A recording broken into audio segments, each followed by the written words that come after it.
What's going on, everybody? My name is Bryant, but you can call me B Harms, and I would like to think of myself as a storyteller who just so happens to use music as his backdrop.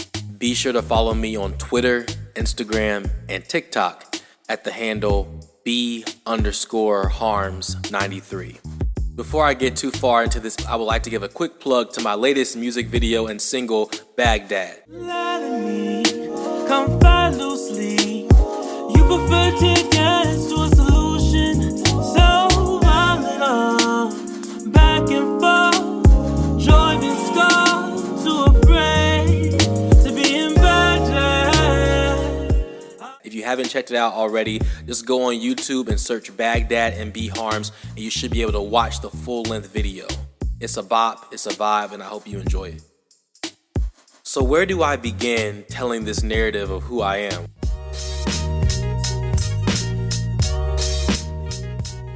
I think it has to start as a 6-year-old kid in my dad's car listening to gospel music on the way to church or whatever function we were going to. Though I never sung in a church choir until recently, gospel music was the first cocoon that shaped and molded my ear and my appreciation for harmony and music. And really, at my core, all I really am is a choir boy with some lyrics in my back pocket. I know that sounds kind of crazy, but really, after being in the church, my next stage was learning how to sing in a choral ensemble in high school and middle school.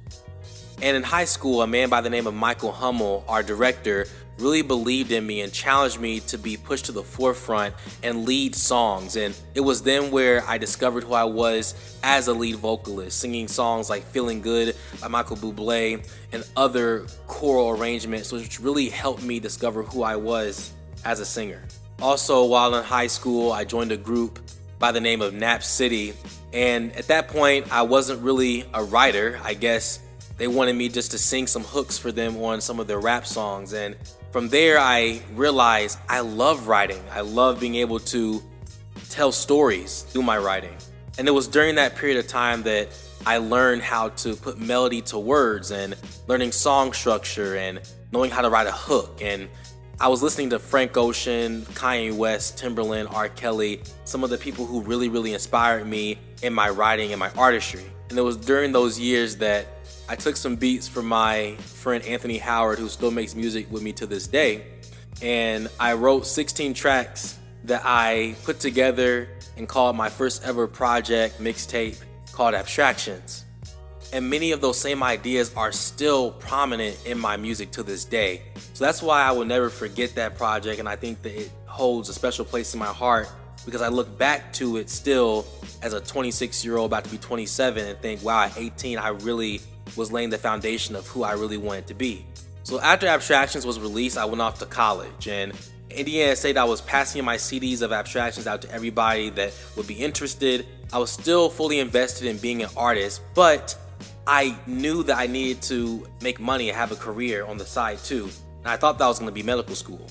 But while taking pre-med courses and doing well in them, I just realized I wasn't satisfied. I wasn't fulfilled, and my purpose wasn't connecting. And I remember one man, his name was Arthur Feinsod, who later became my theater professor and taught me theater, told me, Brian, you can either heal the physical heart or the heart. And I really would not understand those words until I would take a 5-month study abroad excursion to South Africa, where my identity would be forged, I would meet new people, and I would be listening to some To Pimp a Butterfly by Kendrick Lamar. And I remember being on the shoreline one day on Port Elizabeth, South Africa, and thinking to myself, I don't want to be a medical doctor, but I still want to help people, and my art is very important. So what career can I go into that will give me fulfillment in both? And the career that would allow me to do both will ultimately be psychology, which is where I'm at now. I am a full-time grad student in my 4th year at the University of Indianapolis, getting my doctorate in clinical psychology. And being a budding psychologist, I've been blessed to interact with so many different people that have been able to share their stories with me, and they have influenced my art, and my art has influenced them. That goes from the clients that I work with and even the people that are in my cohort, and I've been blessed to have such a huge support system from that. I'm gonna back up a little bit. Before I got into grad school, I graduated from Indiana State, and I knew that I wanted to commit myself to my art, but I knew that I needed to develop even more as a producer and a songwriter. So I locked myself in my cocoon in my house and just said, you know what? I'm going to make beats on a raggedy laptop. And though those beats back in 2017 were not that great, they laid the foundation in 3 years that allowed me to be where I am now, where back in 2019, I released my debut album, Chords, which was, again, a body of work that had R&B, pop, and synth pop elements, but it was all self-produced by me and my team of Brandon Jones and Anthony Howard. I can't forget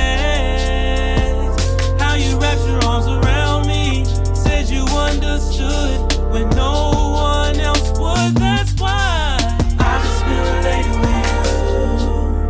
I just feel elated with you. And in a nutshell, that's where I am today. I am a vocal runner. I am a songster. I'm a songwriter. I'm a playwright. I'm a producer. I am a husband. And I am a lover of telling a good story no matter what genre of music I'm able to use. And most importantly, I'm a Christian who's not afraid to talk about the sensitive topics, no matter if that's politics, if that's religion, if that's sex, if that's anything that is going on in our world that is relevant. I want to be able to bring my perspective to the forefront to be able to challenge the status quo of what good art can be. And that is why at the beginning of this interview, I introduced Baghdad, which is really the story of the war that goes on the outside of us. It's really only a reflection of the war and tension that we all have to deal with on the inside. I couldn't think of a better song that really portrays some of the tension and the anxieties that we're currently feeling right now. Rose-colored glasses won't settle the scar, won't make us pure, telling me shut up, broke here, lie to me. Thank you so much for allowing me to share my story with you. If you enjoyed this and you want to listen to more and learn more about me as a person, as an artist, and as a man, please engage with me on Instagram, Twitter, and TikTok. I love engaging with you all and staying connected with you. If you would like to listen to my full catalog of music, please find me on all streaming platforms, including Spotify, Apple Music, Tidal, and Google Play. If you want to listen to my extended catalog, find me on SoundCloud. Again, all you have to search is B Harms. Finally, I have some huge surprises to cap off 2020. We're all stuck in the house, and I figured we need some music, and I'm not trying to disappoint. So if you want multiple projects from me, that's what you're gonna get. Stay tuned at the end of this year and heading into 2021, and be on the lookout for some great music. Come find loosely.